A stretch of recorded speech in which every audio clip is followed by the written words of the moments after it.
Media moguls, politics, and press freedom. In the 1990s, Europe made a quiet decision that still shapes who controls the media today.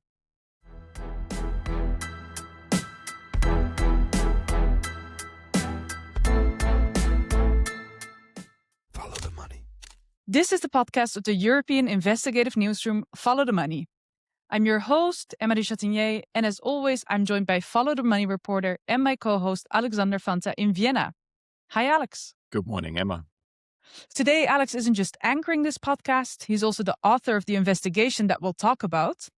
Alex uncovered how in the 1990s, then German Chancellor Helmut Kohl helped block European rules that would have limited media concentration.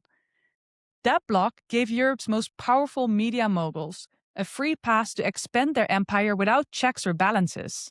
Those decisions taken decades ago in Brussels and Berlin helped shape the highly concentrated media markets that we see all across Europe today, from Germany to Italy and beyond.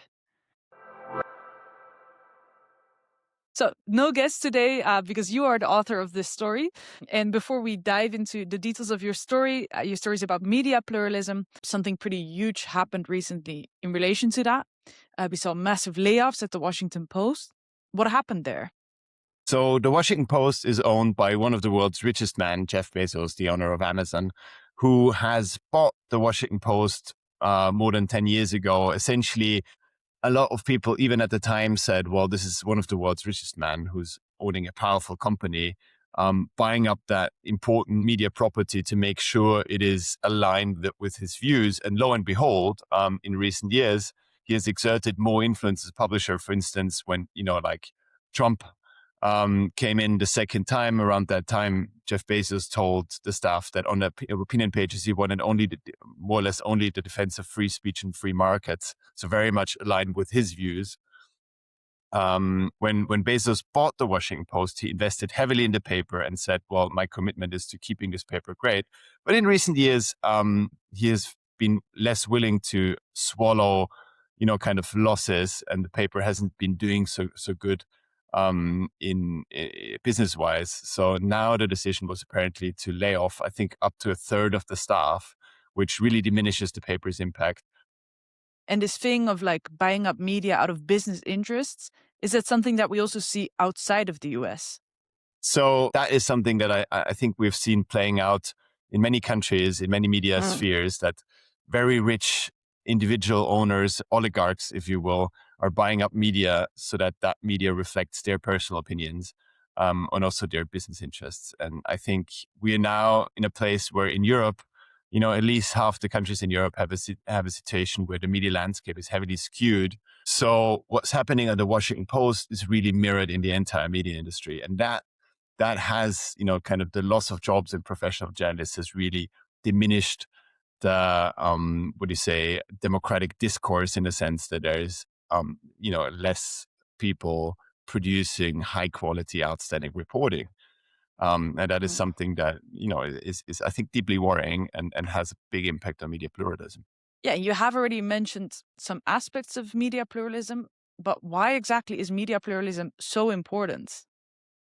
So you want to have media that really reflects that also in its ownership. It's really bad for the diversity of public opinion and ultimately for democracy if everything is in the same people's hands and all you ever hear when you open a newspaper or turn on the radio or TV or go on a website is more or less coming from the same political or the same social or cultural kind of angle. So what you want to have is many different voices, many different owners, no control of power in one place. In the specific story that we're discussing today, you talk about a law in the 90s that actually really shaped our media landscape today.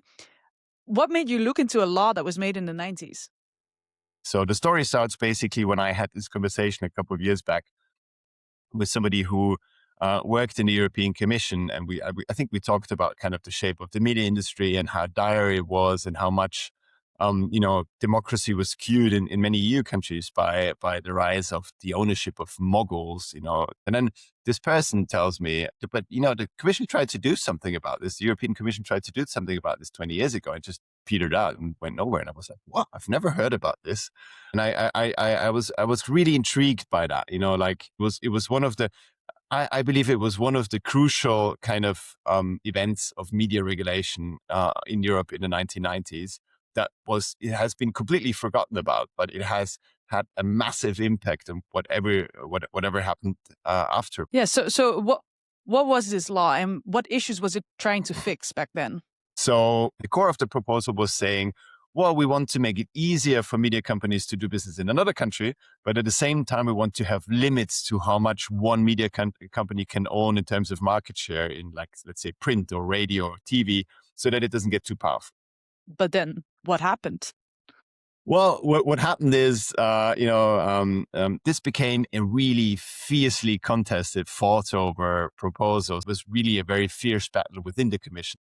And who are sort of the core players here? Who was fighting who exactly, and what were the competing arguments?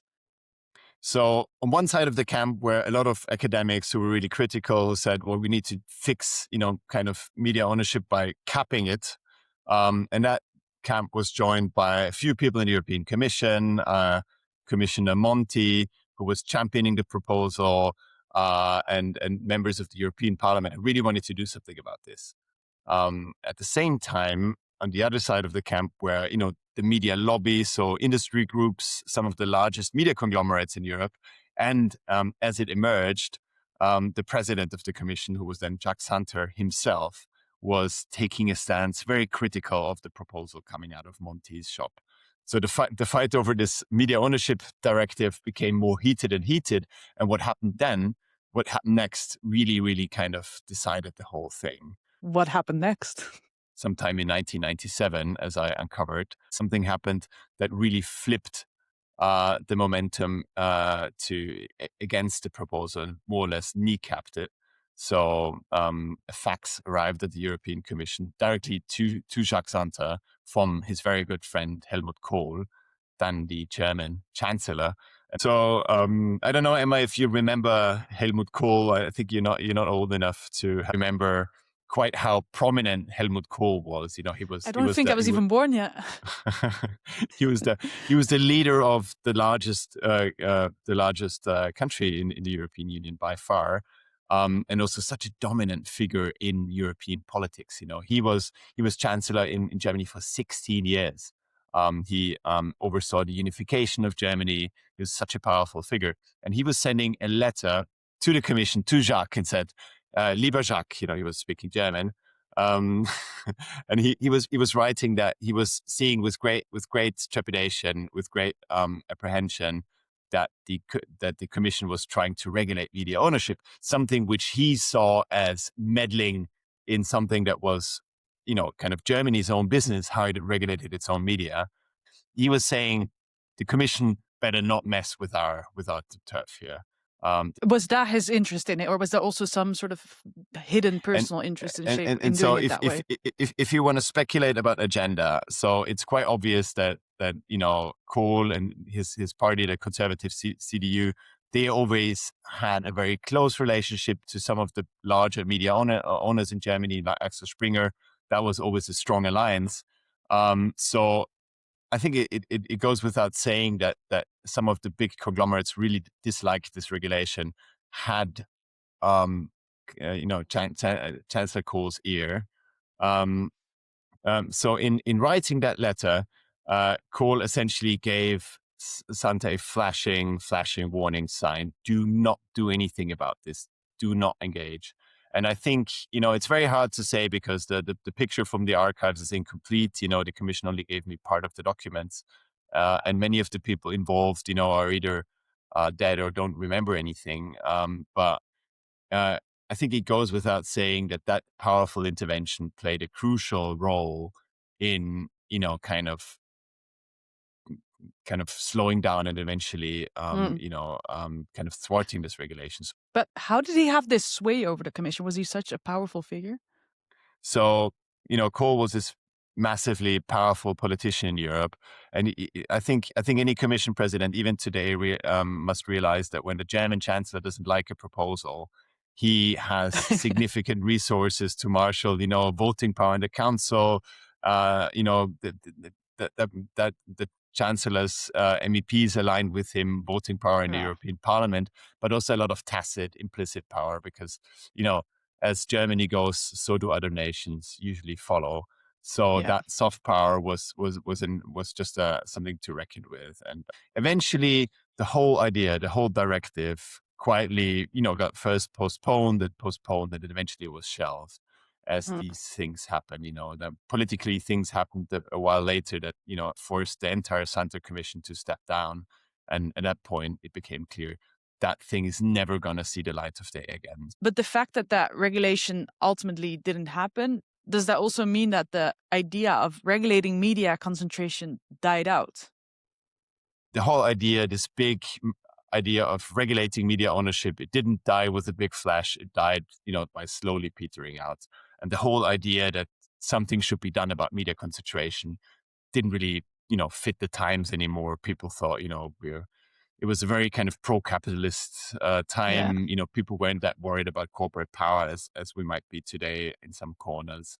And, by the early 2000s, people were saying, we have the internet, media pluralism is no longer an issue because, Sort of a given. who reads newspapers anyway? Yeah. So the whole idea became less and less popular. How did this regulation that ultimately never happened, how does that continue to shape our media landscape today? So in 2004, all these Eastern European countries where German media companies had been buying up newspapers and radio stations, they joined the European Union. And, kind of when joining the European Union, they were told, kind of make sure that you have a pluralistic, democratic media. But by the time they actually came on, there was no European rules to tell them to keep it that way. And, kind of the developments of the last 20 years were, there were, there was a kind of slow burning crisis in the media industry, layoffs. A lot of journalists in the last 20 years lost their jobs. Revenue Because of went the down internet, basically. because of the internet, basically. So, kind of that meant less and less large conglomerates owning a larger and larger share of the entire market.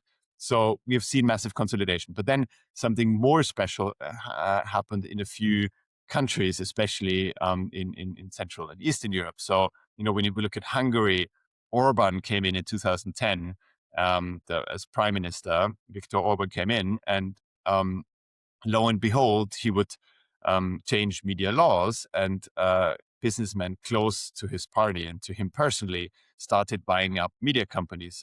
So, when you fast forward to the present day in Hungary, there's basically no independent regional papers that report against the government's interests because they're all kind of controlled by people close to Orban. Most of the national papers, basically all of TV and radio is now aligned with the government in a way that makes critical reporting there very unlikely. And that means, except for a few, small independent media outlets out there, much of what Hungarians hear and see on TV and radio and read in the paper is being controlled by interests close to Orban. And that is a situation which is deeply problematic, but it's not illegal under European law, even though it has been recognized many times by academics and in EU reports that media pluralism is closely linked to the quality of democratic discourse. So it's very hard to have a true democracy where all the media is controlled by people that are close to power, but still European law does not in any way reflect that. And Hungary is, of course, quite the extreme example, but this media concentration discussion has also been very present in, for example, the Dutch discourse. And an argument I've often heard in that sense is also that they say, well, a lot of media were struggling, and by concentrating these media companies, by merging some companies, they actually had the funds and the ability to sort of boost the quality of journalism and make it more efficient, which benefited journalism as a whole. Do you agree with that? I think it's an understandable argument, but I think we should, it's very hard sometimes to delineate between the kind of the democratic purpose of journalism and its business interest. While the argument you've just given might be true in a sense from a publishing perspective, I think it's deeply problematic from the perspective, the question of journalistic independence. So sometimes a less kind of consolidated market with less efficient structures might still be better from a democratic perspective.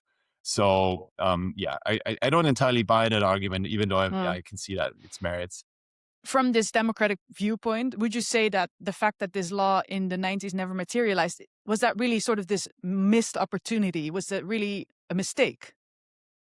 So I think a window of opportunity closed sometime in the late 90s, and it didn't really open again. Just a couple of years ago, the European Commission gave it another go in trying to regulate media.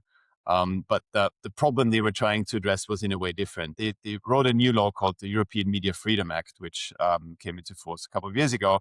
And the European Media Freedom Act explicitly forbade many forms of surveillance of journalists. It forbade kind of direct government meddling in the affairs of public broadcasters.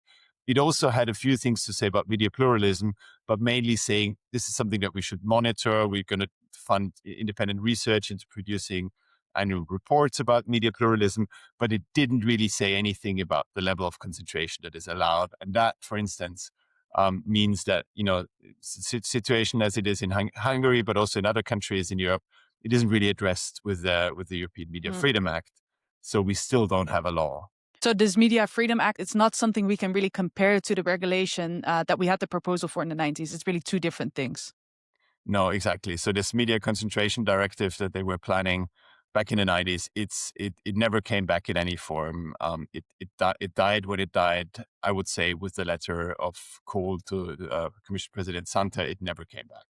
But I think, this is a very interesting chapter, and it merits a lot more scrutiny, I think, because it was a juncture that, one path not taken in media regulation. That is something that is still underexplored, the many ways which the present could have changed if more decisive action had been taken, and also in many ways how this discussion has not been drawn to an end. Like, is media pluralism, is media ownership, is media concentration, whatever terms you use, is that still something that we should address in a regulatory way? Are you worried about the state of media pluralism today? I think, the state of the world makes one worried about how democratic discourse is controlled by a few gatekeepers. And, that's the tech barons who control social media, but that's obviously also, the people who employ professional journalists. And if it's a smaller and smaller number of people who employ a dwindling force of professional journalists, that still has a material impact on democratic discourse. So yes, I think that's something to be worried about. Yeah, and then there's also this argument like, okay, it's not just regulation, it's also people. People don't really want to read anymore, or people aren't like willing to pay for journalism anymore. Do you agree with this responsibility on individuals? Well, I think, kind of individual media consumers have a big role to play in that. They can vote with their legs, as it is said, and they can also vote with their money.